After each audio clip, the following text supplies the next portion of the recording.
Llegamos a las 3, las 2 en Canarias. Última hora en COPE. Estar informado.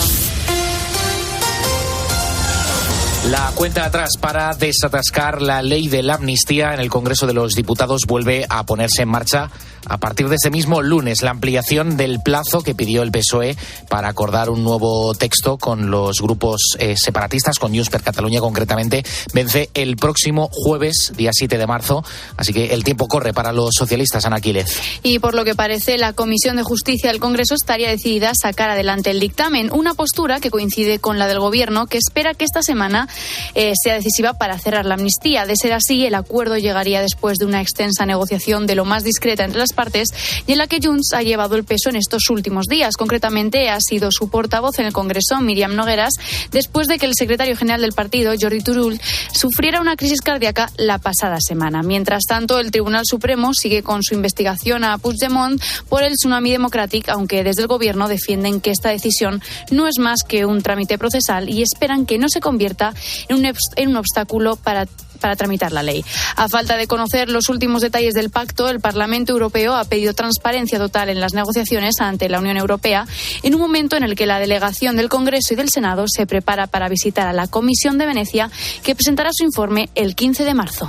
Las muertes de civiles en el mundo han aumentado un 122% en 2023. Israel y Rusia son los países que han provocado un mayor número de víctimas como consecuencia de un conflicto armado. Son datos facilitados por la ONG británica Acción contra la Violencia Armada, desde la que aseguran que no se ha visto nada igual en los últimos 70 años desde el final de la Segunda Guerra Mundial. En Ucrania, concretamente, en las últimas horas se confirmaba el hallazgo de otro cuerpo entre los escombros del edificio destruido por drones kamikazes rusos en Odessa. Se trata de la 10ª víctima mortal que han dejado los ataques de este fin de semana, en la que 17 drones sobrevolaron distintas ciudades. El presidente Volodymyr Zelensky pedía apoyo urgente a sus aliados en Occidente para reforzar el escudo aéreo en su país. La lista de niños a los que Rusia quita la vida no para de crecer. Ucrania no ha perdido nada más que lo necesario para proteger vidas. Cuando se pierden vidas y los aliados solo juegan a juegos políticos internos o a disputas que limitan nuestra defensa, es incomprensible. Es inaceptable. Con la fuerza de ABC. COPE. Estar informado. Precisamente hablando de conflictos, el Papa Francisco ha hecho un nuevo llamamiento para que se produzca un inmediato cese, alto el fuego en Tierra Santa que permita la liberación de los rehenes y la llegada de ayuda humanitaria. Ante las guerras en curso, insiste también en que el desarme es un deber moral. Palabras pronunciadas por el Santo Padre al finalizar el rezo del Ángelus en la Plaza de San Pedro del Vaticano este domingo. Corresponsal en el Vaticano, Eva Fernández. Más recuperado del resfriado, el Papa asegura que lleva en el corazón con dolor el sufrimiento en Palestina e Israel y plantea si de este modo se pretende construir un mundo mejor. Basta, per favore, diciamo tutti noi.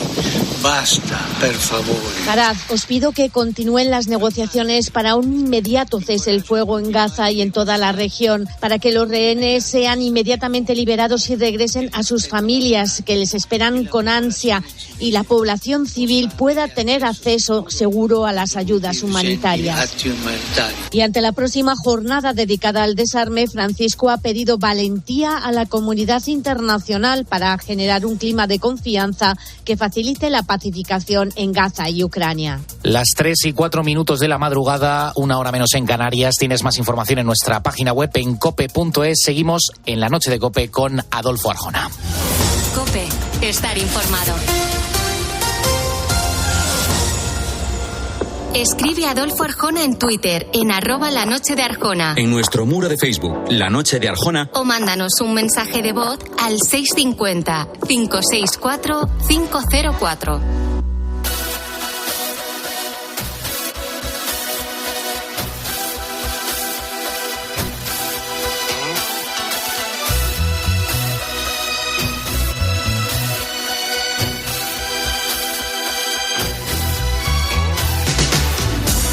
Dicen que un buen periodista se diferencia del resto porque siempre se está haciendo preguntas. No sé si esta afirmación se refiere a preguntas sesudas o a preguntas como las que hacen Mónica, Carmen, Pedro y Yolanda cada semana. Preguntas aparentemente sencillas, cuyas respuestas no lo son tanto.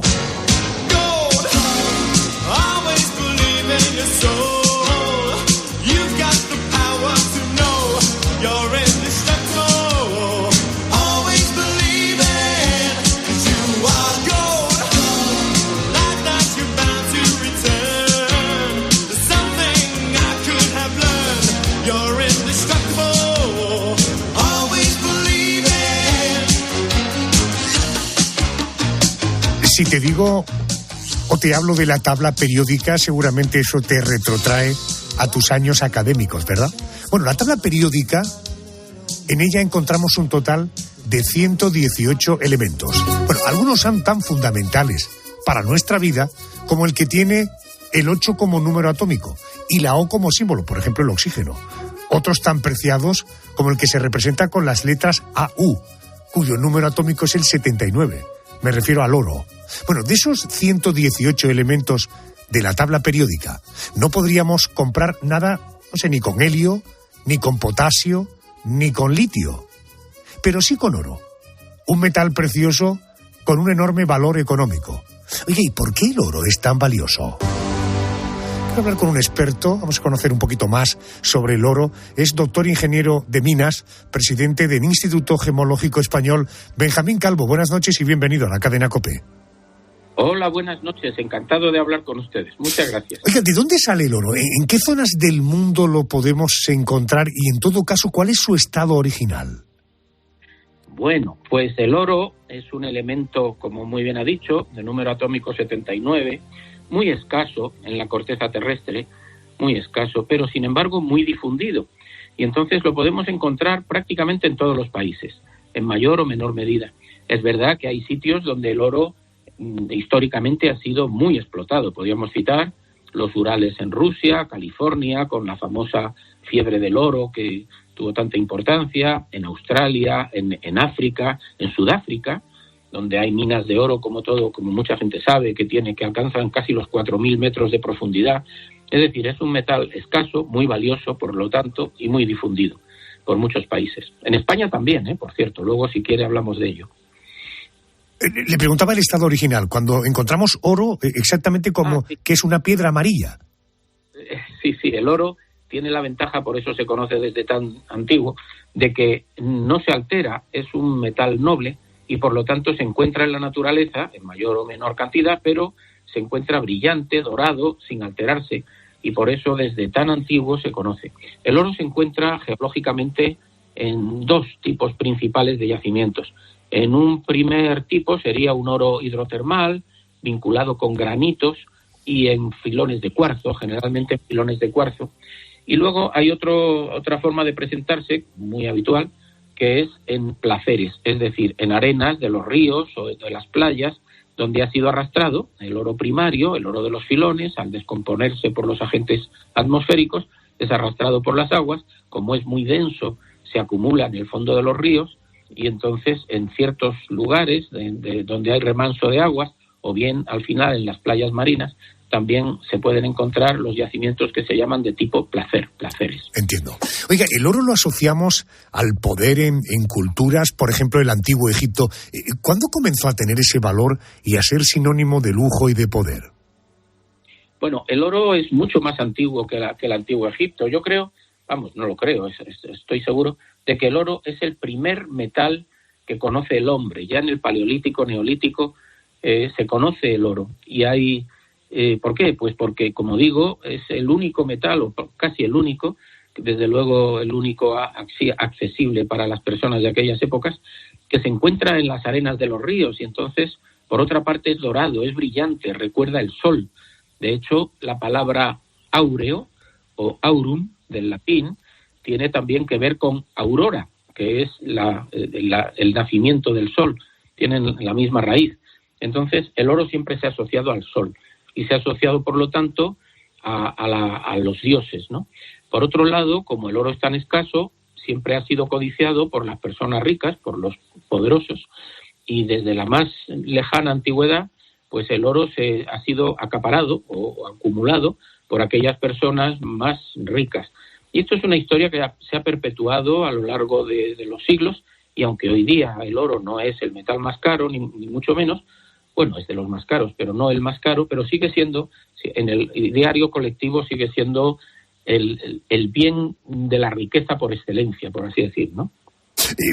Que el oro sea un material tan valioso tiene que ver con esa capacidad que tiene, en fin, de no corroerse, digamos, y en todo caso su escasez es lo que lo hace también muy valorado. Claro. El oro, por ser muy escaso, es muy valorado. Pero hay otras cosas muy escasas que no son tan valoradas. Hay muchas razones para que el oro sea tan valorado. En primer lugar, evidentemente, es su escasez. En segundo lugar, su brillo, sus características especiales como metal.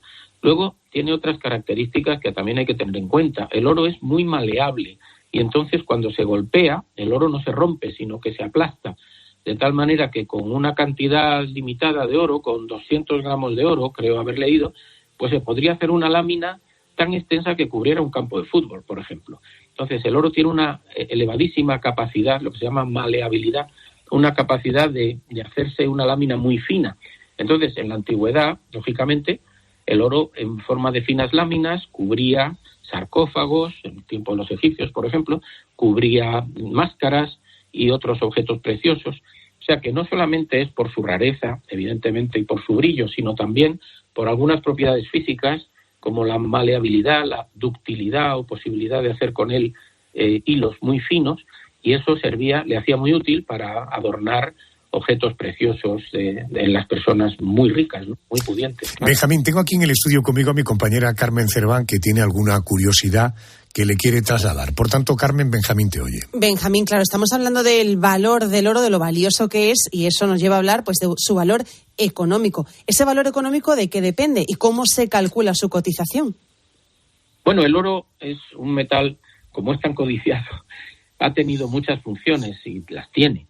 No solamente desde un punto de vista, digamos, de acumulación de riqueza, sino desde un punto de vista industrial.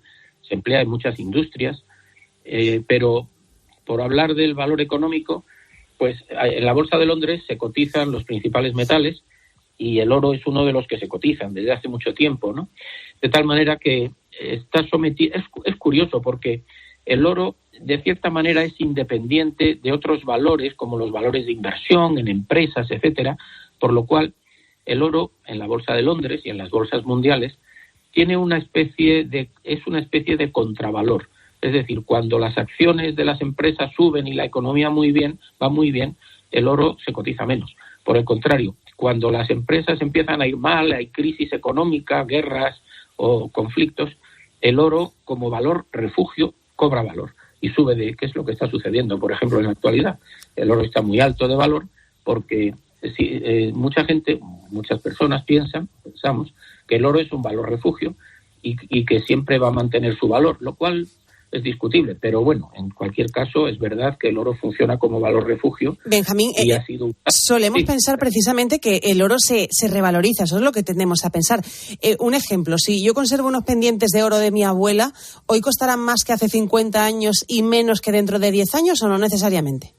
No necesariamente. Lo que pasa, porque eso depende de muchísimos factores, no necesariamente. En relación con el coste de vida en la época en que viviera su abuela o en la actualidad, probablemente no. Probablemente el oro fuera más valioso entonces o ahora.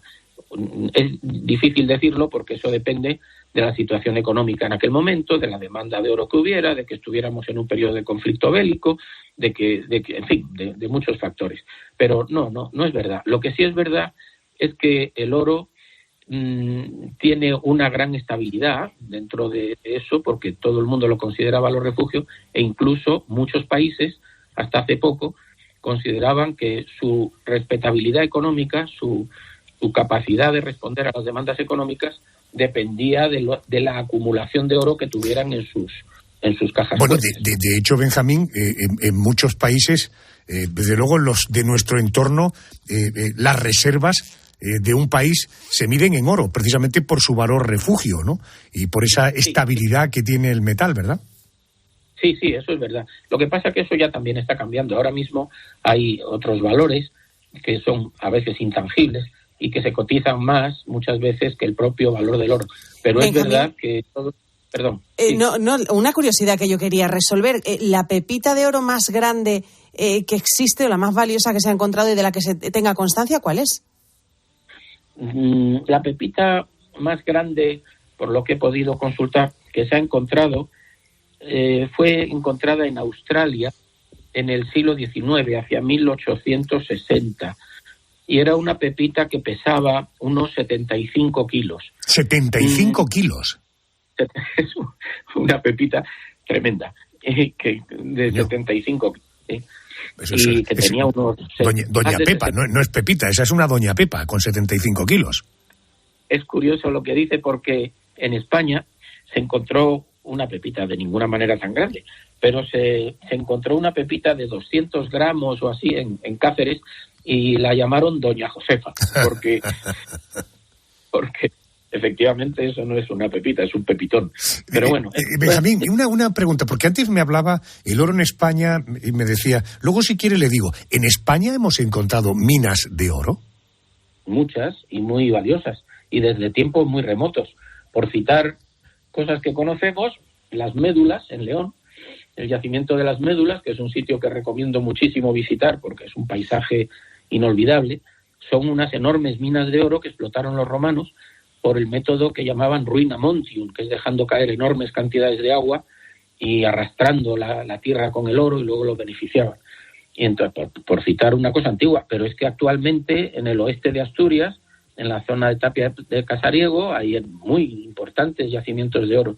En general en España todo el oeste, es decir, desde Asturias, Galicia, León, Zamora, Salamanca, Cáceres, Badajoz, hasta Huelva y Sevilla, todo el oeste, que es la zona granítica, está muy vinculada con el oro. El oro va vinculado muchas veces con el granito.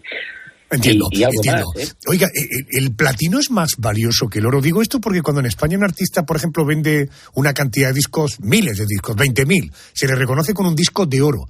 Cuando vende 40.000 con un disco de platino. ¿Debo entender que hay metales más valiosos que el oro? Hay metales más valiosos que el oro, pero que el platino ahora mismo el platino no es más valioso que el oro, es menos valioso que el oro. Según datos recientes, el platino está en 821 euros la onza, más o menos, y el oro, pues, casi más del doble, en 1876. No ha sido siempre así. ¿Y qué metales hay más valiosos que el oro en este momento? Pues el rodio, el iridio, el paladio. Son metales muy raros, que tienen unas aplicaciones industriales muy concretas y son escasísimos, son del grupo del platino, efectivamente, pero más escasos todavía que el platino. Y esos son de los metales nobles, es decir, de los metales que se emplean en joyería, oro, plata, platino. El más valioso en este momento es el oro, sí. Correcto. Esta noche nos vamos a la cama o empezamos a trabajar o dejamos de trabajar sabiendo un poquito más sobre algo tan deliciosamente atractivo como es precisamente el oro. Benjamín Calvo, gracias por atenderme. Que descanse. Buenas noches. Muchas gracias a ustedes. Muchas gracias y buenas noches.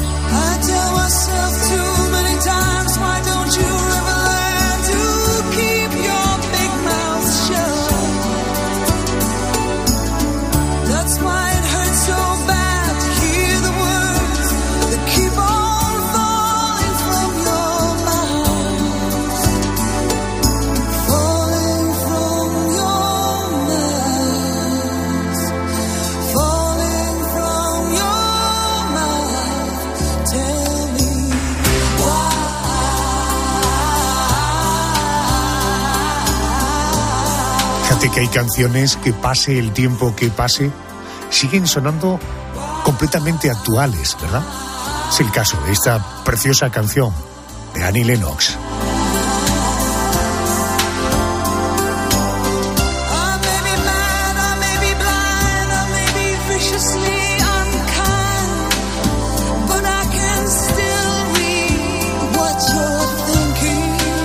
¿Cuántas veces te digo en el programa qué barbaridad cómo pasa el tiempo? Fíjate que se cumplen 4 años del primer contacto por coronavirus en nuestro continente. Vamos a hacer memoria. Principios del año 2020, Italia se convertía en el foco de la pandemia en nuestro continente y a España no tardaría en llegar el primer contagio.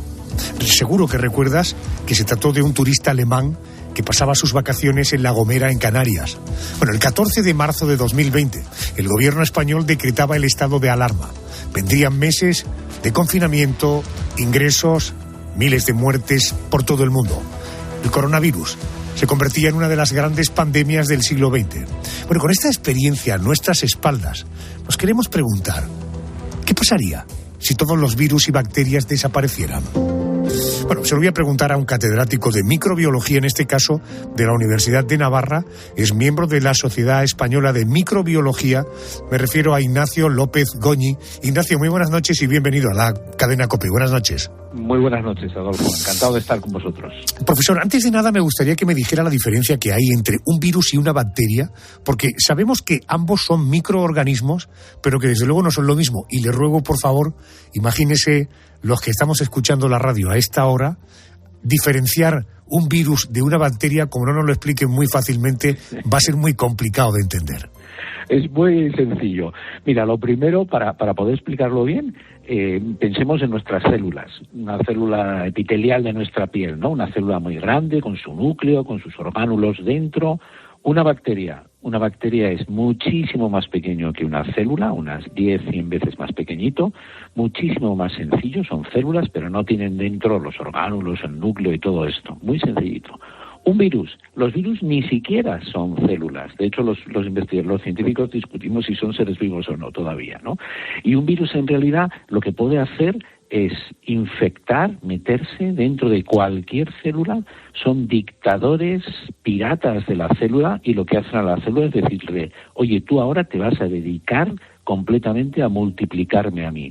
De manera que son parásitos intracelulares. La célula se pone como si fuera una fábrica a fabricar, a construir virus, la célula explota, liberan cientos de virus que vuelve otra vez el ciclo. De manera que los virus pueden infectar células humanas, nos producen enfermedades, pero incluso también pueden llegar a infectar, hay virus que infectan células vegetales, producen enfermedades en vegetales, en animales, e incluso hay virus que pueden infectar a las propias bacterias. Entendido. Enseguida me referiré a las bacterias, o mejor dicho, mi compañera Yolanda Guirado hablará de bacterias, pero sigamos hablando de virus. ¿Cómo se propaga un virus? Porque usted dice, un virus puede llegar a alojarse en un organismo, introducirse en las células, pero ¿esto cómo se hace? ¿Cuáles son los mecanismos de propagación de un virus? Los virus, al final, lo que tienen que hacer es atravesar nuestros epitelios, nuestras células, y entrar dentro de nuestro organismo. ¿Cuáles son las puertas de entrada? Lo primero, la vía respiratoria. Virus que se transmiten a través del aire, entran por nuestra respiración y acaban alojados en nuestros pulmones o donde fueran. Enfermedades respiratorias virales, ¿no? Los virus también pueden entrar, digamos, por lo que se llama la ruta fecal-oral, es decir, a través del agua, a través de los alimentos, los ingerimos y acaban en nuestro intestino y de ahí atraviesan el intestino. También hay virus que se transmiten por vía sexual, como puede ser el VIH. Virus que nos pueden entrar también por la conjuntiva. Los ojos es una puerta también de entrada para los virus. Por eso durante la pandemia veíamos la gente que se ponía, ¿verdad?, gafas, máscaras, etcétera, para evitar esa vía de entrada. Y los virus también pueden atravesar nuestra piel. Pero para eso necesitan un poquito de ayuda. Es decir, son virus que atraviesan nuestra piel a través de, por ejemplo, animales que nos muerden o nos arañan, pues el virus de la rabia, por ejemplo, virus que se transmiten a través de insectos, mosquitos y garrapatas que nos pican y de esa manera nos inoculan el virus, o a través, por ejemplo, de transfusiones de jeringuillas por vía que se llama vía sanguínea. Como vemos, hay muchas puertas de entrada por las que un virus puede llegar a nuestro interior. Profesor López Goñi, ¿se tienen que dar algunas condiciones específicas para que un virus se extienda por todo el mundo? ¿O la vocación del virus es precisamente propagarse, y en el modelo de vida de sociedad que tenemos, donde comunicarnos, por ejemplo, vía aérea a través de los aviones, se lo ponemos realmente fácil? Se lo ponemos fácil, ¿vale? La OMS muchas veces, no ahora, sino hace mucho tiempo hablaba para este tipo de amenazas de la enfermedad X, que todo el mundo decía, bueno, ¿y esto qué es, no? Bueno, la enfermedad X es realmente una enfermedad que puede acabar produciendo una pandemia. ¿Y cuáles son esas características? Probablemente un virus de transmisión respiratoria. ¿Por qué? Porque es lo más fácil de transmitir y lo más difícil de controlar, como hemos visto durante la pandemia. Un virus, además, que se multiplica muy rápidamente, y un virus probablemente para el que no tengamos inmunidad anterior, no hayamos tenido contacto y, por tanto, estemos, entre comillas, ¿verdad?, vírgenes desde el punto de vista inmunológico frente a ese virus. Si además tenemos en cuenta que hoy en día somos muchos, vivimos muy juntos y nos movemos mucho por todo el planeta, pues eso es la mejor condición para transmitirse un virus y que pueda producir una pandemia. Luego, entonces, Ignacio, debo entender, bueno, año 1918, pandemia, año 2020, pandemia. Debo entender que después de la experiencia vivida no hay ninguna manera para detener una pandemia, una epidemia protagonizada por un virus. Bueno, es lo que la ciencia viene diciendo desde hace muchísimo tiempo, ¿no? Es decir, las pandemias ocurren cada 50, 60, 100 años. Sabemos que va a ocurrir otra pandemia, lo que no sabemos quién va a ser el protagonista ni cuándo va a ocurrir. La única manera de protegerse es con los sistemas de vigilancia y tener todo preparadito, digamos, para posibles nuevas vacunas o nuevos tratamientos, ¿no? En realidad, lo que se ha hecho durante la pandemia de COVID-19, aunque nos haya parecido desastroso, etcétera, es un ejemplo de eficacia de la ciencia, que en cuestión de menos de un año había vacunas preparadas, ¿no? Eso nos ha servido de posible preparación para próximas amenazas. Yolanda Guirado, creo que ahora sí que llega el turno a las bacterias, y tú tienes ahí alguna que otra curiosidad. Sí, profesor, yo quería preguntarle, porque nos ha quedado claro que no es lo mismo un virus que una bacteria, pero en el caso de las bacterias, ¿cómo se reproducen y cuáles son las condiciones idóneas, las mejores condiciones para que se propaguen con más rapidez? Bueno, pues ponerlas en condiciones de temperatura y de alimento, digamos, adecuado, ¿no? Es decir, las bacterias, están por todas partes, y realmente cuando encuentran un, digamos, sitio ecológico, un ambiente donde temperatura y hay alimentación y humedad, se van a multiplicar rapidísimamente, ¿no? Y también eso es en bacterias ambientales o bacterias que estén en nuestro propio organismo, ¿no? Estamos hablando de microorganismos, estamos hablando de los virus y de las bacterias. Profesor, ¿es cierto eso que dicen que los microorganismos están por todas partes? Porque yo he escuchado que están en la piel, en la boca. Es muy habitual escucharnos, decían las abuelas y las madres, cuidado, cuidado, porque tenéis microorganismos hasta en la boca y en la comida. ¿Eso es cierto? Por supuesto que sí. Es lo que se denomina la microbiota, que son todo ese conjunto de microorganismos, de bacterias, de virus, también de hongos, ¿verdad?, que están en todas partes y también en nuestro cuerpo. La inmensa mayoría de ellos, yo suelo decir que son unos buenos tipos, o sea, que son buena gente, que cumplen su función, ¿no? Lo que pasa es que siempre los asociamos o a enfermedad o a suciedad.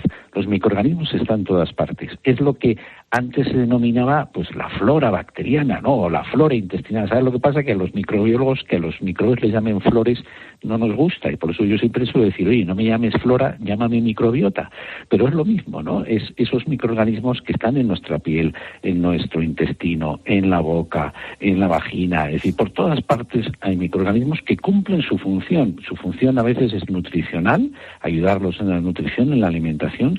Su función a veces es estimular nuestras defensas para prepararlas cuando haya una amenaza, o muchas veces también es ocupar un hueco para que si aparece un microorganismo patógeno, pues no tenga sitio. Es competencia, digamos, ecológica, como si tú vas a un teatro y está todo lleno y no tiene sitio para sentarse. Bueno, pues eso es lo que hacen esos microorganismos de nuestra microbiota en nuestro cuerpo, ¿no? Evitar también la colonización por bacterias o microorganismos patógenos. Ignacio, en este momento es posible que hayamos metido en un mar de confusiones a quien pueda estar oyéndonos en el sentido siguiente. ¿Cómo puede decir el catedrático que hay virus y bacterias, incluso hongos, que son buenos para nosotros? Yo cuando oigo hablar de hongos, normalmente tengo que ir al médico a que me resuelva el problema. Virus, fíjese la que acabamos de pasar con el coronavirus. ¿Cuántas veces voy al médico? ¿Te encuentras mal? Seguramente será un virus lo que tienes. Es decir, si desaparecieran los microorganismos, los virus, las bacterias, oiga, ¿la vida para el ser humano no sería más placentera? Sería un colapso absoluto de nuestro planeta. Mira, dése cuenta que millones de años antes de que apareciéramos nosotros en el planeta estaba poblado de microorganismos y fueron los únicos habitantes durante más de 3.000 millones de años, ¿no? Cuando nosotros desaparezcamos, continuarán aquí. Pero es que además tienen un papel ecológico fundamental. Son los encargados de cerrar, digamos, esos ciclos de la materia, que es esto que estudiábamos en el colegio, ¿verdad? El ciclo del carbono, el ciclo del nitrógeno, el ciclo del fósforo. Todo eso que realmente permite la vida sobre el planeta es debido a la actividad de los microorganismos. Sin microorganismos, por ejemplo, no habría herbívoros, no habría vacas. Las vacas realmente no comen hierba en la panza, ¿verdad? Son herbívoros, lo que hay son millones de microorganismos que a la vaca le ayudan a degradar y a nutrirse de la hierba, ¿no? Si no hubiera esos microorganismos, no habría herbívoros. Tampoco habría sabemos que hay plantas que fijan el nitrógeno, decimos, ¿no? De la atmósfera lo cogen y forman los nitratos, etcétera. Pero eso es debido a microorganismos que tiene la planta, ¿no? De manera que si nos imaginamos un planeta sin microorganismos, colapsaría el planeta. La inmensa mayoría de ellos cumplen un papel ecológico fundamental. Lo que pasa que, como he dicho antes, siempre nos fijamos en los que nos producen enfermedades porque evidentemente son los más incómodos y de ahí viene también el término germen, ¿no? El término germen son pues porque producen enfermedades y eso es lo que se descubrió hace ya más de 100 años, ¿no? Pero hay que darse cuenta que cumplen un papel esencial. Muchos de nuestros alimentos están producidos por microorganismos. Yo siempre digo, por ejemplo, ha citado los hongos, ¿no? La levadura es un hongo, ¿no? Imagínese usted cómo sería nuestra vida si no hubiera levaduras. Si no hubiera levaduras, no habría pan, no habría vino, no habría cerveza. Te aseguro que sería esto mucho más aburrido. Sí, le suena muy dramático lo que me está diciendo. Por tanto, debo entender que hay virus buenos y malos. Bueno, en el caso de los virus es más complicado porque los virus, como siempre se multiplican dentro de las células y destruyen las células, siempre tienen cierto efecto patógeno, pero los podemos utilizar bien. Hoy en día podemos utilizar virus para matar bacterias que nos produzcan enfermedades, como si fueran antibióticos, lo que se llama la fagoterapia, utilizarlos como terapia, ¿no? Luchar con este problema que hay ahora de la resistencia a los antibióticos, utilizar los virus para matar las bacterias malas, ¿no? O incluso se están utilizando virus modificados, que se modifican en el laboratorio, para introducir, mediante lo que se llama terapia génica, algunos genes que vayan dirigidos, por ejemplo, a un tumor y maten el tumor, ¿no? O para curar enfermedades genéticas. Los podemos utilizar como vehículos, dirigirlos a donde nos interese. O sea que también, por eso es muy importante también la investigación con virus, no solo pensando en curar enfermedades, sino en utilizarlos para incluso curar enfermedades u otras cosas. Ignacio López Goñi, gracias por el esfuerzo para hacernos entender, y hemos entendido, cierro la coma, esto tan complejo como es los microorganismos, en todo caso virus, que sí que lo son, y las bacterias que andan ustedes peleando si son organismos o no lo son. En todo caso, le agradezco mucho el tiempo que nos ha dedicado. Un placer y muy buenas noches. Gracias, señor, gracias.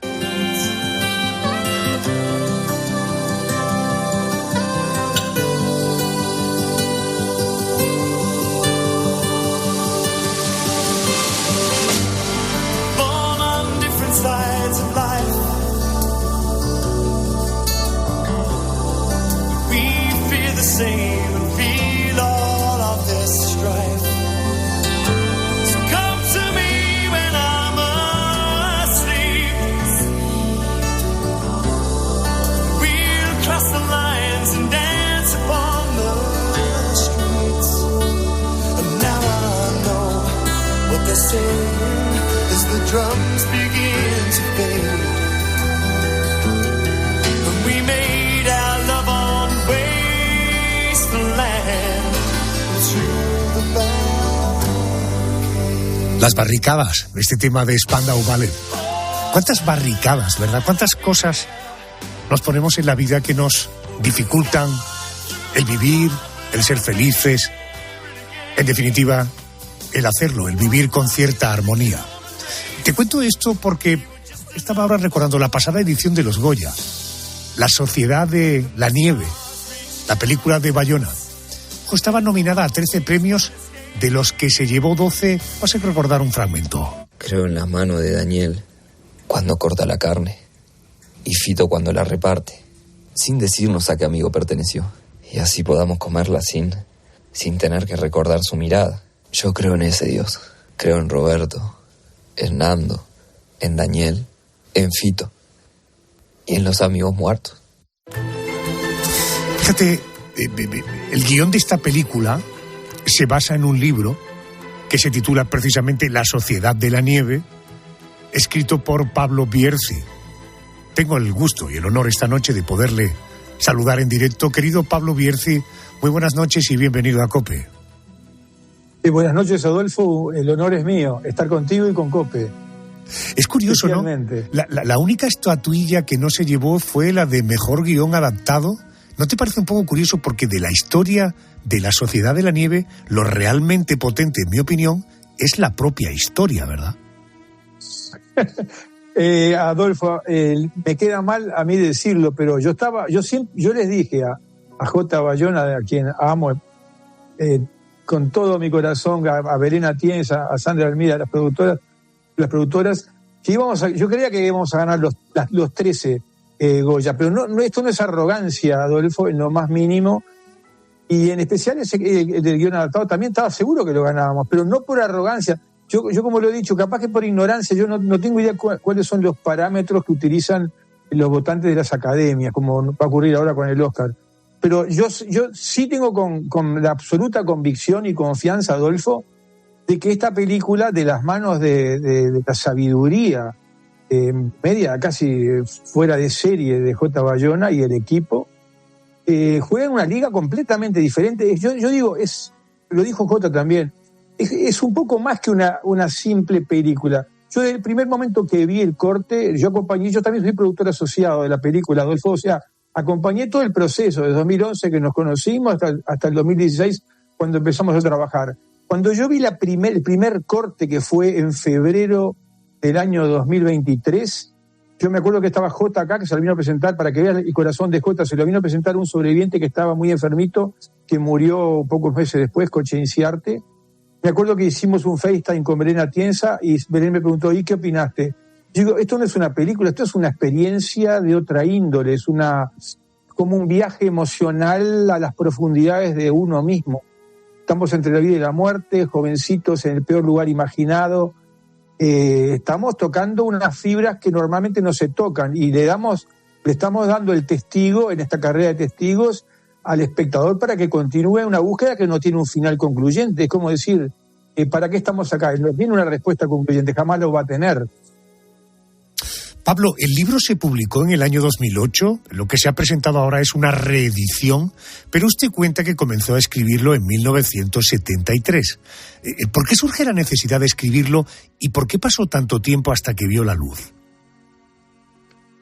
La necesidad de escribirlo, querido Adolfo, te hubiera ocurrido a ti lo mismo, a ti que te gusta este tema de las historias y comunicar emociones e ideas, ¿no? Que si a los que nos gusta esto es una especie de adicción casi. Te hubiera ocurrido lo mismo si tu generación se cae en un avión. La gente con que te moldeaste, yo era compañero de colegio de ellos, si se cae en un avión, la generación con la que te moldeaste quiere decir que te pareces porque sos arcilla blanda en la niñez, en la infancia, en la adolescencia y en la primera juventud. Lo que el otro dice o hace se imprime en tu ADN y viceversa. Entonces, si te hubiera ocurrido lo mismo que a mí a los 22 años, y yo era compañero de clase de Nando Parrado, que justo es la edad intermedia de uno de los chicos que se murió, si estuvieras en esa generación, en este país muy pequeño, muy equilibrado, todos somos más o menos parecidos, se cae la mitad de tus amigos en los Andes, te hubiera sentido con la responsabilidad de contar la historia. Por eso que cuando ellos llegan y Nando Emparrado me pide que lo ayude a él, ya arranca con esa idea y que no la pude concretar a pesar mío, Adolfo, porque mi intención era desde siempre. Evidentemente que a los 22 años no iba a ser un buen libro porque yo no me faltaba la experiencia, pero a mí siempre me gustó escribir, como supongo que te pasa a ti, lo mismo que te ocurre a ti. Y hice un montón de intentos desde el punto de vista, desde el ángulo periodístico, que era yo trabajaba de eso, me ganaba la vida con eso. Y a la vez escribía libros. Mi primer libro se publicó cuando tenía 29 años. Y yo destaco ahí, Adolfo, que cuando se cumplieron 30 años, como que me saqué como una suerte de peso de encima, en el sentido de darme paz de algo que me perturbaba, que era quién iba a contar la historia de los que no volvieron, que son 29, entre los cuales estaban muchos de mis amigos, compañeros de clase, compañeros de deportes, con que nos moldeamos juntos. Y en el año 2002, en diciembre, yo escribí un pequeño ensayo que se publicó en un diario que se llama, igual que ustedes, El País de Uruguay, es el mayor de Uruguay, y publicó una suerte de ensayo breve, pero eran unas cuantas páginas para un diario, que se titulaba Nosotros los Otros, que era la epopeya esta, Adolfo, contada desde el punto de vista de los que no volvieron. Yo sentí fue una percepción psicológica y espiritual. Sentí paz, como que me había quitado de encima una suerte de responsabilidad que nadie me la adjudicó, porque no estaban, estos chicos estaban muertos, o sea, no podían venir a reclamarme nada, pero yo lo sentía íntimamente. Yo era el que escribía en ese colegio, en un colegio rudo, solo de varones, de hermanos irlandeses, que jugábamos rugby, en un país eminentemente futbolero, una excentricidad. Pero ellos lo usaban como herramienta pedagógica y creo que es una herramienta correcta ese deporte. Entiendo. Y entonces, Entiendo. Perdóname, en el año 2017, corrígeme si me equivoco, conoce Pablo Bierzi a Bayona en Londres. El director de cine español llevaba 6 años interesado en llevar al cine la historia que contaba el libro La Sociedad de la Nieve. ¿Cómo recuerda Pablo Bierzi aquel encuentro? ¿De qué hablaron? ¿Y cómo quedó todo de cara al inicio del rodaje? Muy buena la pregunta. ¿Cómo recuerdo ese encuentro? Fue en un hotel. J estaba preparando Jurassic World en Londres. Yo estaba muy ansiosa, ya nos habíamos escrito en el 2011 y habíamos empezado a trabajar vía Zoom, vía Skype en aquel momento, desde el 2016. El encuentro yo me imaginaba encontrarme con una persona portentosa en lo racional, en lo intelectual y en lo emocional, Adolfo. Te digo la verdad absoluta.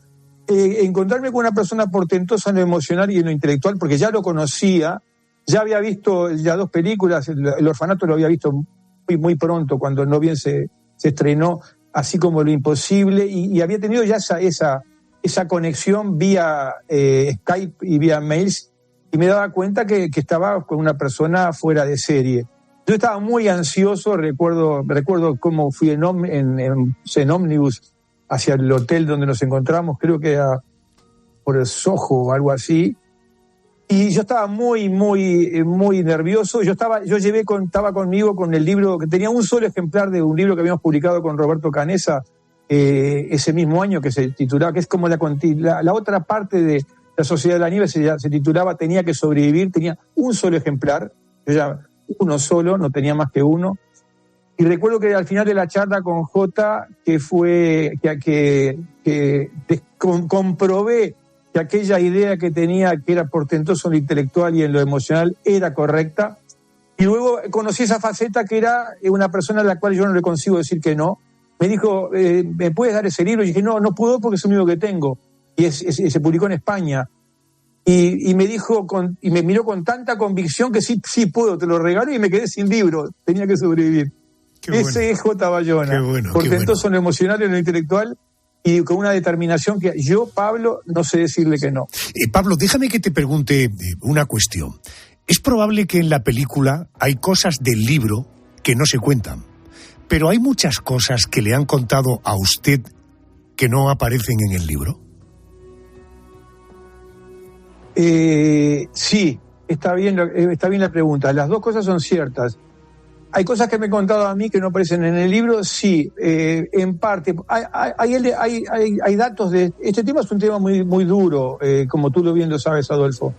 Es un tema muy duro porque por la consigna clara, hay 16 vivos porque hay 29 muertos.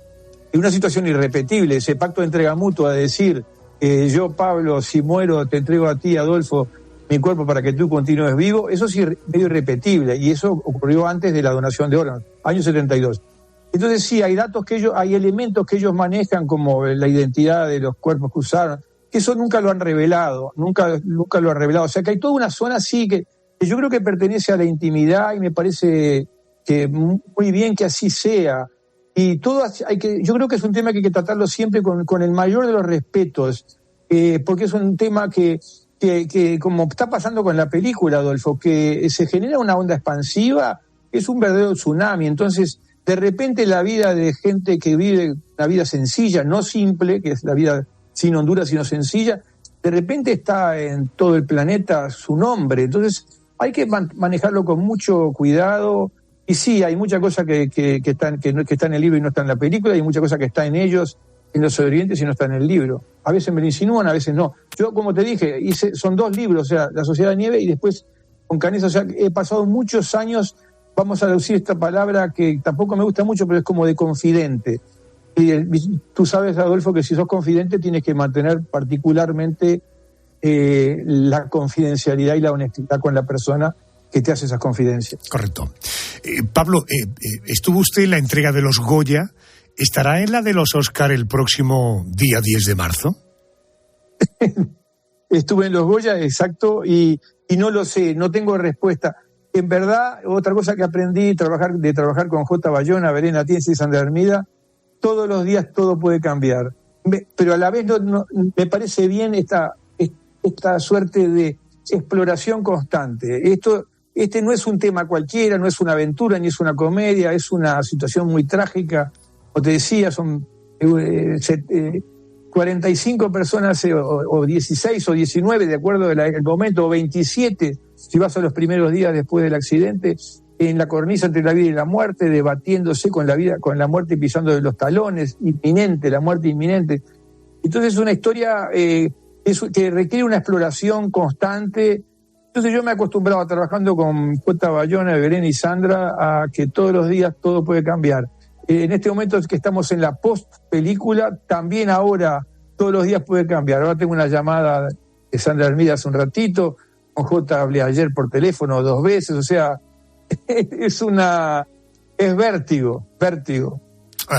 Ojalá que el próximo día 10 de marzo, por todo lo que significa el reconocimiento al trabajo de Bayona, el reconocimiento a la historia y en el fondo y en esencia, el reconocimiento, en fin, a estos supervivientes que yo creo que una vez oída la historia, y los oyentes de este programa han tenido oportunidad de escuchar conversaciones con Parrado y con Canessa, yo tengo la impresión de que todos hemos entendido y hemos comprendido y sabemos de la trascendencia además de lo que allí se vivió. El libro La Sociedad de la Nieve, escrito por el periodista y escritor uruguayo Pablo Bierzi, está publicado por Editorial Al Revés. Querido Pablo, estés o no estés el próximo día 10 de marzo, suerte con la peli, suerte con tu libro, suerte con este otro libro de confidencias de Canessa y suerte en la vida. Muchas gracias, Adolfo. Un placer hablar contigo y un placer de volver a hablar en COPE, que, insisto, más que placer, es un honor.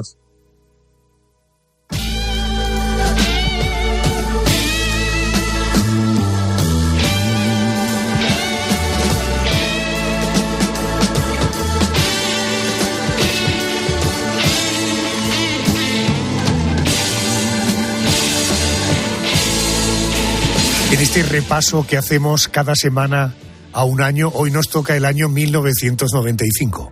Fíjate, 23 años después de lo que se ha denominado como la tragedia de los Andes. Hagamos memoria. Vamos a saber qué pasaba en España y en el mundo aquel 1995. Ese año, España lloraba la muerte de una de sus grandes figuras. Yo quiero a mi tierra, a España. Nos dejaba para siempre Lola Flores. Más de 150.000 personas pasaron por su capilla ardiente para darle el último adiós. Pero solo 14 días después, la familia recibía otro duro golpe. fallecía el hijo menor de Lola, Antonio Flores. En 1995, la banda terrorista ETA seguía asesinando. Su víctima fue el parlamentario vasco y teniente alcalde del Ayuntamiento de San Sebastián, Gregorio Ordóñez. Y ese mismo año, ETA intentaría asesinar al por aquel entonces presidente del gobierno, José María Aznar.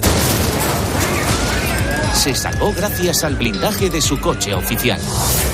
Pero 1995 también fue un año repleto de alegrías.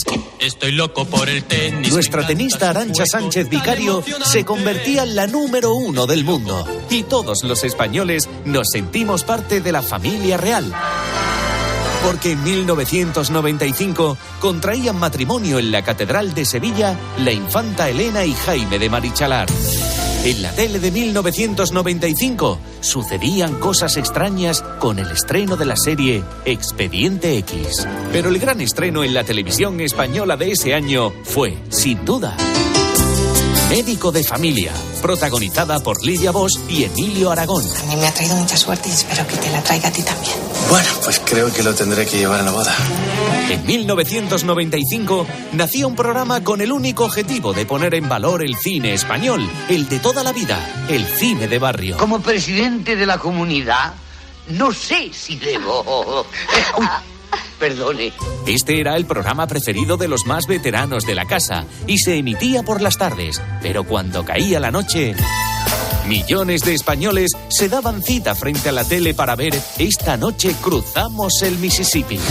En 1995, las salas de cine eran testigo de estrenos que con el paso de los años se convertirían en grandes clásicos. Es el caso de Braveheart. Puede que nos quiten la vida, pero jamás nos quitarán la libertad. Otra película estrenada en 1995 también nos dejaría otra gran frase. ¡Hasta el infinito y más allá!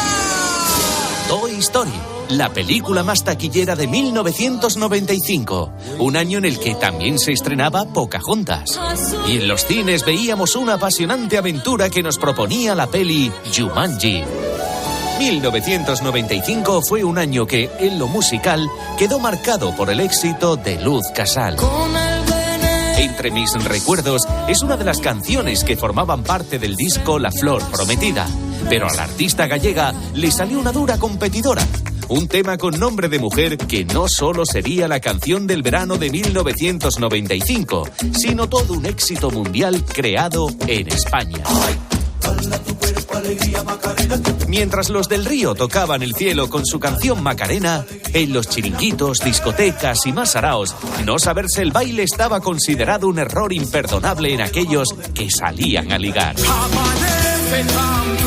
Y 1995 será especialmente recordado por los seguidores de Héroes del Silencio, porque ese año la banda liderada por Enrique Bunbury arrancaba la que sería su última gira. No sé distinguir entre besos y raíces. No sé distinguir lo complicado de lo simple. Y ahora estás en mi lista de promesas a olvidar. Todo arde si le aplicas la chispa de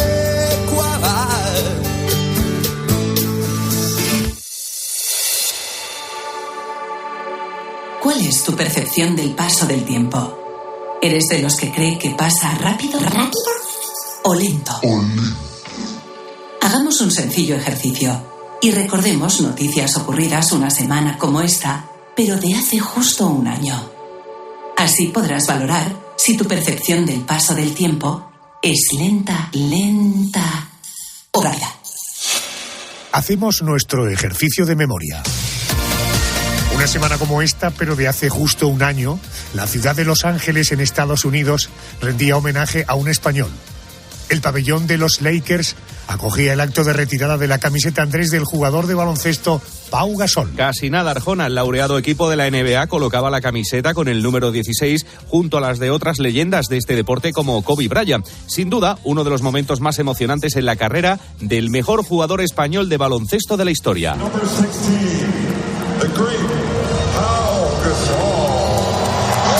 Bueno, ¿Qué significa esto de que un equipo retire la camiseta a un jugador? ¿Qué ha supuesto Pau Gasol en Los Ángeles Lakers? Nadie mejor para responder a estas preguntas que mi queridísima Pilar Casado. Buenas noches. Buenas noches, Adolfo. Mira, uno de los mayores honores que un jugador de baloncesto de la NBA puede recibir es que su equipo retire el número de su camiseta.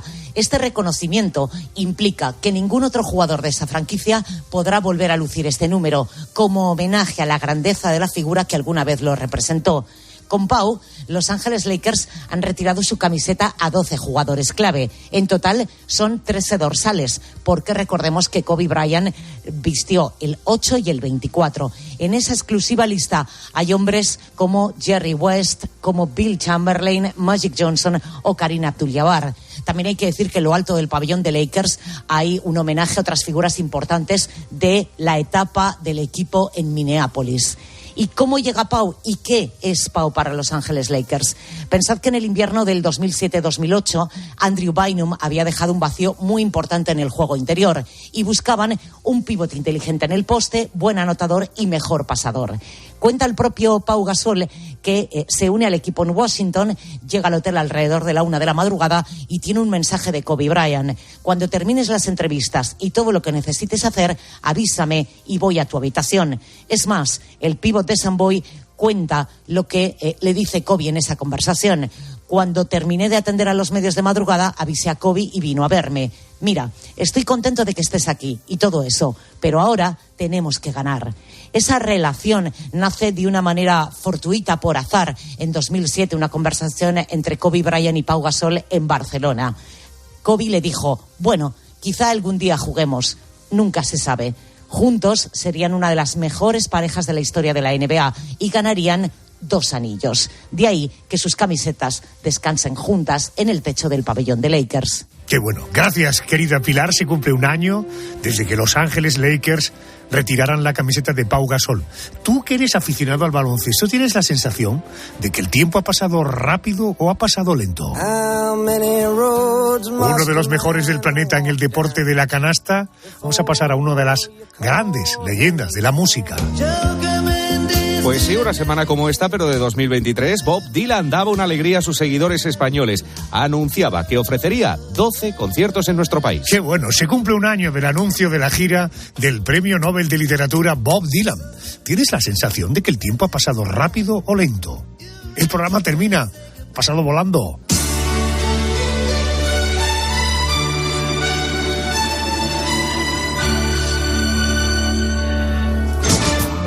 Pero la radio continúa. Boletín de noticias, poniendo las calles, con el Pulpo y Herrera Carlos.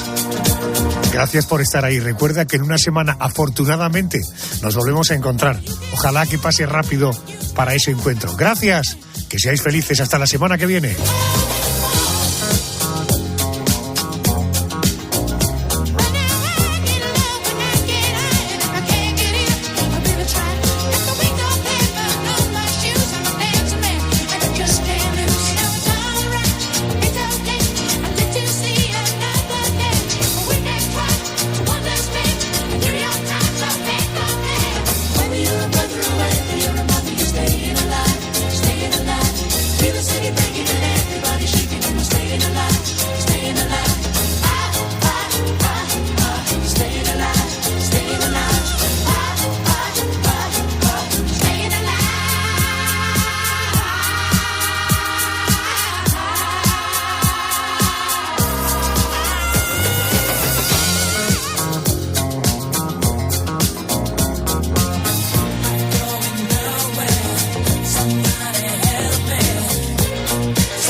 Adolfo Arjona. La noche.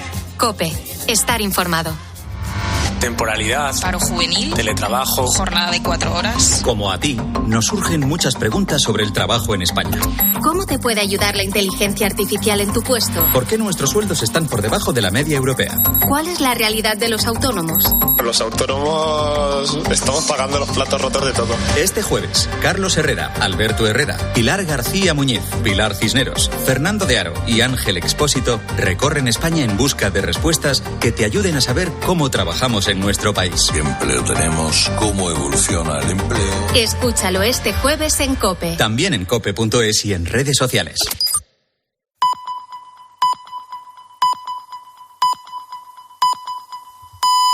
Alcanzamos las 4.